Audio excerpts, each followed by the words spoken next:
Now, the welcoming words and the opening speech from our Executive Director, Krum Garkov, and the floor is yours, Krum. Today, we can and we should work hard. And given the present challenges in justice and home affairs domain, this is the least we should do. But at the same time, we should also work smart. Therefore, the conference comes to emphasize again the importance of technology for justice and home affairs, because technology today is one of the things that we can use to sharpen our axe. We witness a major transformation ongoing today. At least it has two sides. The first element of this transformation is the very fast convergence between border management, migration management, internal security. We cannot anymore draw lines of separation between them. And the second element of this transformation is very rapid shift of the justice and home affairs domain from the physical to the virtual world. We need a joint action between the member states, the EU agencies, the industry. And this conference provides a platform to facilitate this joint action, to facilitate common thinking, shaping the future direction of action. Because it's important all the time to remember that each and every action taken in the technology area should be closely linked to and fully support priorities and objectives set in the JHA domain. Think big. Who have ever heard about Alexander the Average? So I think that gives a strong message to all of us, but also and mostly to the participants in the conference. Think big and dream big today. Use the opportunity to share experience and ideas, because this is the best way to sharpen our axe and to prepare ourselves not only for the challenges of today, but also for the ones that are coming in the future. Thank you and enjoy the conference. I want to talk to you about one of my priorities in my role as Commissioner for the Security Union. That is information systems and information exchange. But we know that information sharing is central to our efforts to protect our external borders, to manage migration, and more broadly, to enhance our collective security.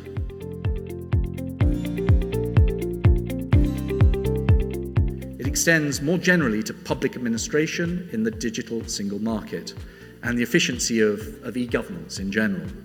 It will be a priority for the Commission for many years to come. There's still much work to be done, and we need to do this important work in a joined-up way. The Commission, Member States, the European Parliament, the EU agencies, the European Data Protection Supervisor, the Fundamental Rights Agency, all need to work together. We need to understand each other's positions, maintain an open and constructive view on the possible ways forward. Our world has changed quickly, and it continues to change quickly.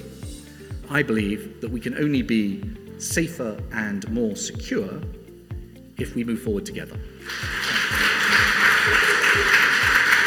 We are building today or creating today the new border guard information system to Estonia, which is called KILP, in translation Shield, and this will cover all the different databases we have in Estonia for the border protection. Yes, we have Eurodac, but do we have enough use of the Eurodac? No. We can use it more, and definitely the hotspots in Greece, in Italy, in other member states have to be very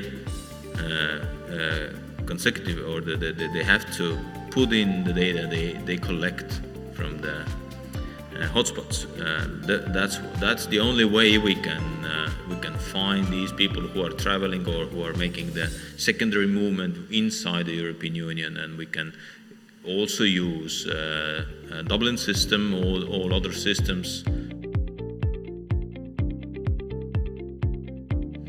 Minister Pevkur said that political will is there, and Commissioner underlines that although we have political will, we still face a situation that many systems don't talk to each other, that also the coordination is not always at the optimal level and within the Commission, but of course we could do also more to facilitate the information and collaboration between member states.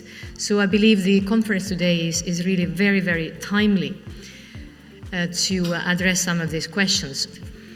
And therefore I think we have really good opportunities to also broaden our collaboration with EU LISA, and furthermore to be the support team to the Commissioner King's task force. One of our roles in this regard is to look for technical solutions to increase the level of realism.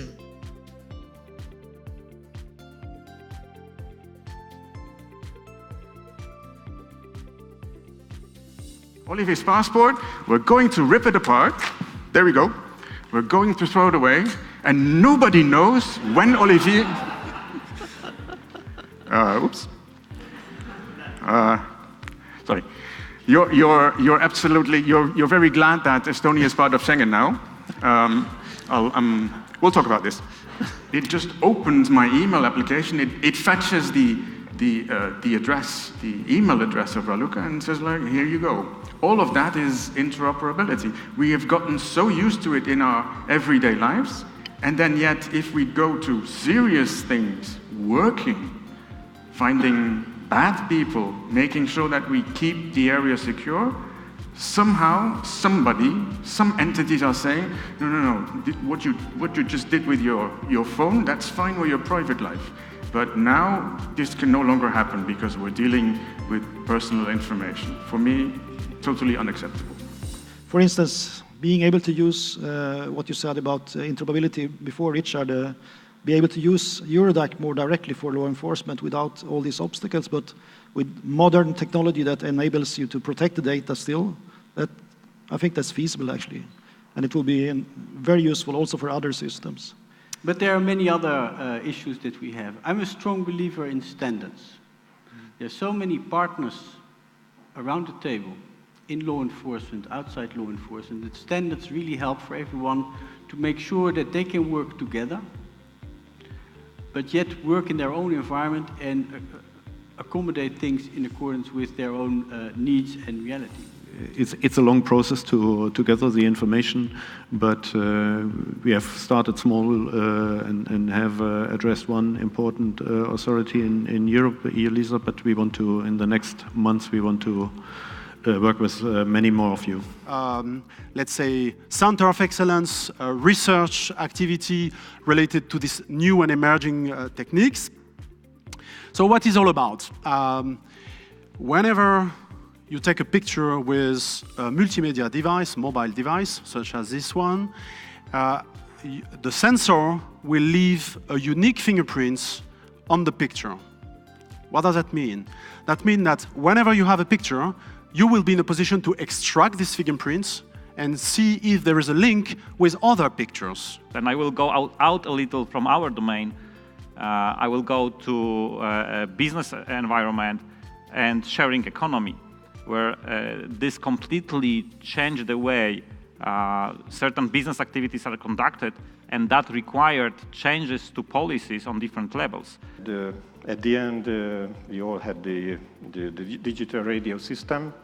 And now, of course, it's not now, but since several years, it's possible to not only talk to the radio, but only receiving data, and of course, let's say, searching in the Schengen information system. The time it took to launch the implementation of ANAFIS in the SIS2, I just would like to emphasize the fact that the European legislator, the member states in the Council, together with the European Parliament, decided, I think, on a personal basis, wisely in 2007, when this regulation and decision were drafted, to introduce this famous Article 22C, which is requesting an assessment of the readiness and the availability of these techniques in the context of SIS2. I mean, yes, AFIS technology have been deployed on a very successful way on many systems in your respective member states all over the world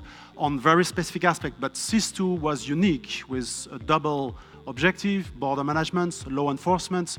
We have to reconcile this. It triggers some challenges we need to take into account. And this is the reason why it took a bit of time to assess this, to confirm that, yes, the technology is ready and available for its implementation and its successful implementation following some recommendation, of course, in the SIS2. And we are right now in this process. EU-LISA, in particular, is implementing now this process. Some of the benefits we see, and we have evidenced in some of the member states that have implemented single window extensively, it's the possibility to do better risk management. Important is how you organize your processes within your member states. Also, it's important how you set up your governance within your member states, because it can really influence how your national IT infrastructure, how your national systems will be organized and will be working. So today I will show you very quickly how we organize the governance within the Netherlands. We're on about our third generation of national police fingerprint system and our second major national immigration system.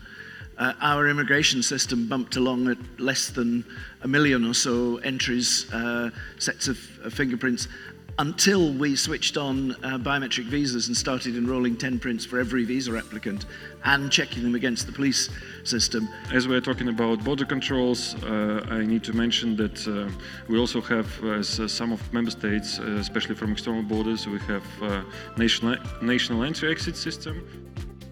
Who owns the data? How is the data going to be handled? In our case, to continue with this end-user experience, most of the data, if in not all cases, is owned by the member states. So then we have to agree with the member states how to deal with the data.